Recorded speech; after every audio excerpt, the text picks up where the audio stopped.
આપીને કહું કે કદાચ સચિન તેંડુલકર એ ક્રિકેટના ભગવાન કહેવાતા હોય એટલે એમના દીકરાને એ ક્રિકેટના ગ્રાઉન્ડ મેદાન સુધી એન્ટ્રી મળી જાય પછી રમવાનું એ અર્જુન તેંડુલકર હોય છે, એમાં વિક્રમ માડમ રમવા ના આવી શકે। એ જ રીતના કદાચ વિક્રમ માડમ તમારા માટે પક્ષમાં રજૂઆત કરીને તમને ટિકિટ લાવી દે, પણ તમારે લોકોનો મિજાજ, લોકોના આશીર્વાદ, લોકોનો સમર્થન એ તમારે જાતે જ જીતવું પડે। એના માટે તમારી અત્યારથી કેવી તૈયારી? મને એટલી ખબર છે કે મારા બાપાને જો મારામાં તેજ દેખાતો હશે ને તો જ મારી વાત ક્યાંય કરશે।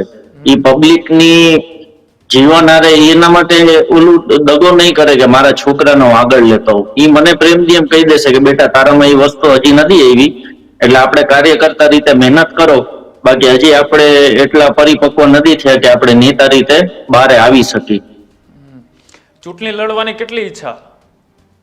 હવે એ તો સમયના સંજોગ ઉપર વસ્તુ છે। તમારી કેટલી ઈચ્છા?